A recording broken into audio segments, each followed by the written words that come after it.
Elementor টিউটোরিয়ালের এই পর্বের বিষয় হচ্ছে কাস্টম সিএসএস। এই যে আমরা আগের পর্বগুলোতে আমাদের এই হেডিংকে বিভিন্ন ধরনের স্টাইলাইজ করেছি, এগুলো কিন্তু মূলত এলিমেন্টরের নিজস্ব যে ফিচারগুলো ছিল সেগুলোর আলোকে। কিন্তু অনেক সময় অ্যাডভান্স লেভেলের কাজ করতে গেলে এরকম প্রয়োজন হতে পারে যে এলিমেন্টরের ভেতরে যে ডিজাইনগুলো আছে সেগুলো দিয়ে আমাদের হচ্ছে না, এর বাইরে আমাদের কাস্টম কোনো ডিজাইন ইমপ্লিমেন্ট করা লাগতে পারে। তো সেই ক্ষেত্রে আমরা সেখানে যেন আমাদের নিজস্ব ডিজাইন বা নিজস্ব সিএসএস অ্যাপ্লাই করতে পারি সেটার ব্যবস্থা এলিমেন্টর রেখেছে।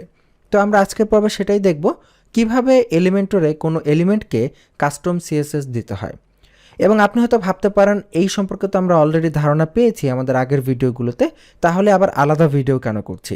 অ্যাকচুয়ালি আলাদা ভিডিও করা এই জন্যই দরকার যে এখানে এলিমেন্টরে কাস্টম সিএসএস দিতে গেলে আমাদের কিছু বিষয় জানতে হবে। তো সেগুলো নিয়ে আমরা প্রপারলি একটা ভিডিও ইনশাল্লাহ এখানে করছি, এবং এখান থেকে আশা করছি আপনারা কাস্টম সিএসএস রিলেটেড যে সমস্যাগুলো তৈরি হয় কাজ করতে গেলে সেগুলো আপনারা জানতে পারবেন। কাস্টম সিএসএস ব্যবহার করতে গেলে সর্বপ্রথম আপনাকে যে বিষয়টা মাথায় রাখতে হবে, এই পেজের ভেতরে আপনি যে কাস্টম সিএসএসগুলো দিবেন সেগুলো আপনার ওয়েবসাইটের অন্য কোনো পেজকে অ্যাফেক্ট করবে না। যেমন আমি যদি এই পেজের এই হেডিংকে কোনো কাস্টম সিএসএস দেই, সেটা অন্য কোনো পেজের হেডিংকে চেঞ্জ করবে না। অর্থাৎ এক্ষেত্রে আপনার ফুল স্বাধীনতা আছে।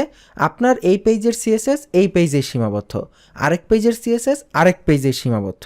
আপনি এইভাবে প্রতিটা পেজকে ইউনিক করে ডিজাইন করতে পারবেন। এটা হচ্ছে একটা খুব দুর্দান্ত একটা সুবিধা। এরপরে কাস্টম সিএসএস ব্যবহার করতে গেলে আরেকটি বিষয় যেটা মাথায় রাখতে হবে, আপনি কোন এলিমেন্টকে সিএসএস দিচ্ছেন সেই এলিমেন্টের সেটিংয়ে গিয়ে তার ভেতরে ওইটাকে সিএসএস দিতে হবে। হতে পারে আপনি এই হেডিংকে সিএসএস দিতে চান কিন্তু ভুলক্রমে আপনি কলামের সেটিং অপশনে গিয়ে সিএসএস দিয়েছেন। এরকম যদি করেন তাহলে কিন্তু হবে না, আপনাকে এই হেডিংয়ের সেটিংয়ে গিয়েই সিএসএস দিতে হবে। নতুবা দেখা গেছে সিএসএস কাজ করছে কিন্তু বিভিন্ন সময় গিয়ে বিভিন্ন ধরনের জটিলতা তৈরি হতে পারে। এটা অত্যন্ত বেসিক একটা কথা, কিন্তু কাজ করতে গেলে দেখবেন নতুন নতুন অবস্থায় এরকম অনেক ধরনের উল্টাপাল্টা হয়ে যাবে। আচ্ছা, এরপরে যে বিষয়টা রয়েছে, আমরা কোনো একটা পার্টিকুলার এলিমেন্টকে যদি ঢালাওভাবে সিএসএস দেই তাহলে নিশ্চিতভাবে সেই সিএসএসটা অন্যান্য যে এলিমেন্টগুলো আছে সেগুলোকে অ্যাফেক্ট করতে পারে। তো এটা দিয়েই চলুন শুরু করা যাক। আমি চাচ্ছি এই হেডিংকে কাস্টম কোনো সিএসএস দিতে। তো কিভাবে দিব? এই হেডিংয়ের সেটিং অপশন কোথায়? এই যে এখানে এডিটিং অপশন, এখানে ক্লিক করি। এই যে এখানে লেখা এসেছে এডিট হেডিং, এবং এখান থেকে অ্যাডভান্স থেকে কাস্টম সিএসএস। এবার এর ভেতরে আমরা এই হেডিংয়ের জন্য কাস্টম সিএসএস লিখি। কিভাবে লিখতে পারি? H2, এবং এর ভেতরে ধরেন এটাকে আমরা কি দিতে পারি? কালার। আমরা খুবই সিম্পল একটা সিএসএস দিয়ে দেখছি। এর কারণ হচ্ছে সিএসএস শেখানো এই পর্বের উদ্দেশ্য না। এই পর্বের উদ্দেশ্য কাস্টম সিএসএস কীভাবে এলিমেন্টর ইউজ করতে হয় সেইটা আপনাকে শেখানো। আপনি যদি সিএসএস না জেনে থাকেন তাহলে অ্যাটলিস্ট বেসিকটা জেনে নিন, কারণ সিএসএস না জানা থাকলে বিভিন্ন জায়গায় কাজ করতে সমস্যা হবে। ওকে, তো আমি ধরেন এটার কালার কি দিতে পারি? রেড। দেখুন নর্মালি যখন আমি দিচ্ছি কোনো কাজ করছে না, আমাদেরকে এটাকে পাওয়ানোর জন্য ইম্পর্ট্যান্ট ব্যবহার করতে হবে। তো ইম্পর্ট্যান্ট দেওয়ার সাথে সাথে এটা রেড কালার হয়ে গেছে। তো এই আমাদের হেডিংটা পেয়ে গেছে। এখন এইখানে আমরা যে সিএসএসটা দিয়েছি এটা কিন্তু ঢালাওভাবে সকল হেডিংয়ের জন্য, কারণ এই পেজটা যখন লোড হবে এই পেজের সাথে সাথে এই সিএসএসটাও লোড হবে। কিন্তু এই সিএসএসটাকে কিন্তু আমরা কোনো স্পেসিফিক করে দেই নাই যেটা কোন ডিভের আন্ডারে কার আন্ডারের হেডিং, আমরা ঢালাওভাবে লিখে দিয়েছি H2। তো এইভাবে যদি আপনি দেন, এইটা একটা বিশেষ পসিবিলিটি আছে অন্যান্য যে হেডিংগুলো সেগুলোকেও অ্যাফেক্ট করবে। যেমন আমি যদি এই পেজেই অন্য কোনো হেডিং নেই, ধরেন এখানে একটি হেডিং টেনে আমি ধরেন এই সেকশনের ভেতরেই যদি আমি নিচে অন্য কোনো হেডিং দেই, দেখুন সেটার কালারও কিন্তু লাল এসেছে। শুধুমাত্র এই সেকশন না, আমি যদি এই সেকশনের বাইরে অন্য কোনো সেকশন নিয়ে তার ভেতরে হেডিং দেই, সেটার কালারও দেখুন লাল হয়ে গেছে। অর্থাৎ এই ঢালাওভাবে দেয়া সিএসএস পুরো পেজকে অ্যাফেক্ট করতেছে। তাহলে এখন প্রশ্ন, কিভাবে এই সিএসএসকে আমরা স্পেসিফিক করে দেব যে শুধুমাত্র এইটাই পাবে? এইটা আপনারা হয়তো অলরেডি সবাই এইভাবে ইউজ করে অভ্যস্ত, কারণ আপনারা যারা আমাদের সিএসএস কোর্স দেখেছেন তারা অলরেডি জানেন যে কিভাবে কোনো এলিমেন্টকে স্পেসিফিক করতে হয়। খুবই সিম্পল, আমরা এই এলিমেন্টকে কাস্টম কোনো সিএসএস ক্লাস দিয়ে সেটাকে স্পেসিফাই করতে পারি।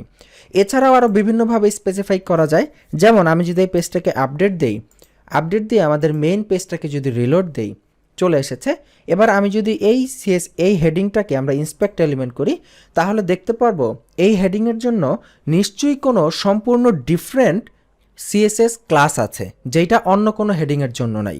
আপনারা যারা আমাদের WordPress theme development video course দেখেছেন সেখানে আপনারা জানেন যে ওয়ার্ডপ্রেসে ডাইনামিক্যালি কিছু সিএসএস ক্লাস জেনারেট হয় যেটা ওই এলিমেন্টকে ইউনিক করে দেয় এবং ওইটা ধরে আমরা করতে পারি। যেমন আপনারা যদি একটু আপনাদের ব্রেনকে যদি একটু রিকল করেন তাহলে নিশ্চয়ই আপনাদের মনে আছে আমরা দেখিয়েছিলাম যে বডির ভেতরে শুধু একটা পেজের জন্য একটা পেজের আলাদা আইডি চলে আসে। এরকম ঠিক একইভাবে এলিমেন্টেরও এই এলিমেন্টের জন্য সম্পূর্ণ ডিফারেন্ট একটা সিএসএস ইউনিক একটা সিএসএস ক্লাস আসার কথা। তো আমরা এখানে খুঁজবো, এইখানে এই জায়গাটাতে খুব ভালো করে আমাদের খুঁজতে হবে। আমি এটাকে আরেকটু বড় করছি, এটাকে আরেকটু বামে নিচ্ছি, দেখি আমরা পাই কি না। আচ্ছা, এটা আবার বেশি চলে গেছে। ওকে, এখানে এই হচ্ছে আমাদের H2 ক্লাস কি আছে, এলিমেন্টর হেডিং টাইটেল। এটা খুবই কমন একটা ক্লাস, নাম দেখেই বোঝা যাচ্ছে যে এই নাম দিয়ে অনেক টাইটেল থাকতে পারে। ওকে, এটা দিয়ে হবে না। এলিমেন্টর সাইজ ডিফল্ট, এইটাও কমন। ওকে, এটাও বাদ। এর এক ধাপ ওপরে যাই, এলিমেন্টর উইজেট কন্টেইনার, না এটাও কমন, নাম দেখেই বোঝা যাচ্ছে। আপনি হয়তো এখন বলবেন যে ভাই আপনার নাম দেখে কিভাবে বুঝতেছেন, কারণ দেখেন এর শেষে কোনো আইডি টাইডি এই জাতীয় কিচ্ছু নাই, কারণ এটা একদম মানে সোজা একটা নাম, বোঝাই যাচ্ছে যে এলিমেন্টর অন্যান্য হেডিংয়ের জন্য এইরকম এলিমেন্টর উইজেট কন্টেইনার ব্যবহার করবে। সো আমরা এটা নিব না, আমাদের ইউনিক কিছু একটা খুঁজে বের করতে হবে। তো এইখানে আপনারা ভিডিওটা থামিয়ে ইউনিক জিনিসগুলো খোঁজার চেষ্টা করেন, আমি আপনাকে সরাসরি দেখিয়ে দিচ্ছি। এই যে দেখুন এলিমেন্টর এলিমেন্ট, তারপরে এই যে একটা আইডির মতো আছে, ঠিক একইভাবে ওপরে দেখেন এরকম বিভিন্ন, এই যে এখানে আরেকটা আছে এলিমেন্টর এলিমেন্ট, এই যে ছোট্ট একটা আইডি, তারপরে এখানে এই যে এলিমেন্টর এলিমেন্ট ছোট্ট একটা আইডি। তার মানে বোঝা যাচ্ছে এই আইডিটা হচ্ছে এইটার ইউনিকনেস, অর্থাৎ এই ডিভের আমি যদি এইটাকে সিলেক্ট করি এবং তার ভেতরে যদি H2 দেই তাহলে এটা শুধুমাত্র এই ডিভের ভেতরে যে H2গুলো আছে সেগুলোকেই সে সিলেক্ট করবে, এর বাইরের গুলাকে করবে না। এটা কিন্তু আপনাকে খুব সুন্দর করে সূক্ষ্মভাবে খুঁজে বের করতে হবে, তাহলে আপনি ইফেক্টিভলি সিএসএস ইউজ করতে পারবেন। তো চলুন আমরা এই যে এইটা, কারণ দেখেন এই যে হেডিংটা তার আগের ডিভ হচ্ছে এটা, তার ঠিক আগের ডিভ হচ্ছে এটা, তো এটাকে নেওয়াটাই বেটার মনে করি আমি। তো আমি এখান থেকে জাস্ট এটার এই যে ছোট্ট নামটা, এই যে আইডি সহ এলিমেন্টর এলিমেন্ট, এটাকে কপি করছি। কপি করে এই যে আমাদের কাস্টম সিএসএস H2 তার ঠিক পূর্বে আমরা ডট দিয়ে, কারণ এটা একটা CSS class, Elementor element space H2 এটা দিয়ে দিলাম। এবার দেখেন এই H2টা অনেকটাই স্পেসিফিক হয়ে এসেছে, অর্থাৎ এই এলিমেন্ট, অর্থাৎ এই যে একটা এলিমেন্ট, এই এলিমেন্টের ভেতরে যত H2 থাকবে শুধু সেগুলোই লাল হবে। দেখুন শুধুমাত্র সেগুলোই লাল হয়েছে, এর বাইরে যেগুলো আছে সেগুলো ডিফল্ট যে কালার ছিল সেই কালার হয়ে গেছে। এই একটা ওয়ে, এই ওয়েতে আমরা আমাদের এলিমেন্টকে স্পেসিফিক করতে পারি। কিন্তু এখন প্রশ্ন হচ্ছে এই যে আমরা এলিমেন্টর এলিমেন্ট, এই যে এই ডিফটা, এই যে আমরা এখানে যে ডিফটা দেখেছিলাম, এই ডিফটার ভেতরে যদি আরও H2 থাকে তখন আমরা কি করব, তখন তো সবগুলোই লাল হয়ে যাবে। এটাকে আরও সুপার স্পেসিফিক করার জন্য আমরা এখানে এই H2টাকে আমরা সম্পূর্ণ ডিফারেন্ট সিএসএস ক্লাস বা আইডি দিতে পারি। যেমন আমি যদি এটার এডিট অপশনে যাই, ওপরে যাই, এখানে অ্যাডভান্স সেকশনে, এইখানে দেখবেন এই যে সিএসএস আইডি বা সিএসএস ক্লাস, ধরেন আমি এখানে একটা সিএসএস ক্লাস দিলাম, কাস্টম H2 দিলাম, আমাদের ইচ্ছে মতো একটা সিএসএস ক্লাস বসালাম, বসিয়ে এবার আমি যদি কাস্টম সিএসএসে যাই বা কাস্টম সিএসএস পরে যাই, আমি আগে পেজটা আপডেট করি, আপডেট দিয়ে আমাদের মেইন পেজটাকে রিলোড দিই। রিলোড হলো, এবার আমি এই H2 এটাকে ইন্সপেক্ট এলিমেন্ট করি, এই যে আমাদের H2 আমরা যেটা দিয়েছিলাম কাস্টম H2, দেখুন এইটা এই ডিভের ওপরে এইখানে কাস্টম H2 চলে এসেছে, অর্থাৎ এই H2-র জন্য যে ডিফটা আছে সেই র্যাপিং ডিফটার জন্য কাস্টম H2 চলে এসেছে। তো এবার আমি যদি এখানে এই কাস্টম H2কে সিলেক্ট করে যদি আমি এখানে দেই, ধরেন আমি এখানে এলিমেন্টর এলিমেন্ট, এটা লাগবে না, এটা আমি কেটে দিচ্ছি। এখন তো আমরা আমাদের নিজেদের নামই দিয়েছি কাস্টম H2, এবার শুধুমাত্র আমাদের এই হেডিংয়ের জন্য এইটা স্পেসিফিক। আশা করি এতটুকু আপনারা বুঝতে পেরেছেন যে কিভাবে স্পেসিফিক করে কোনো পার্টকে ধরতে হবে। আচ্ছা, এবার কথা হচ্ছে আপনি বিভিন্ন জায়গায় এলিমেন্টর শিখতে গেলে দেখবেন অনেকেই সিলেক্টর নামে একটা ওয়ার্ড ব্যবহার করবে, যে সিলেক্টর তারপরে H2 তারপরে অমুক তমুক।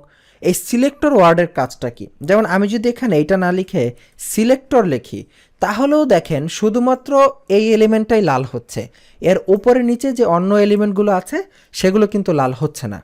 কিন্তু সিলেক্টর ওয়ার্ডটা যদি আমি এখান থেকে কেটে দেই তাহলে সব লাল হয়ে যাচ্ছে। তো এই সিলেক্টরের কাজ কি? এই সিলেক্টর ওয়ার্ডটার কাজ হচ্ছে এইটা অটোমেটিক্যালি বলে দিবে এলিমেন্টরকে যে আমি যেইটার ভেতরে কাস্টম সিএসএস দিচ্ছি, অর্থাৎ এই মুহূর্তে আমি এই হেডিংয়ের অপশনে কাস্টম সিএসএস দিচ্ছি, এইটার ভেতরে আমি যদি সিলেক্টর দেই, ও এলিমেন্টরকে বলবে এই যে পার্টিকুলার এলিমেন্টটা, এইটার যেটা র্যাপিং ডিভ, তুমি সেইটাকে ক্যাচ করো।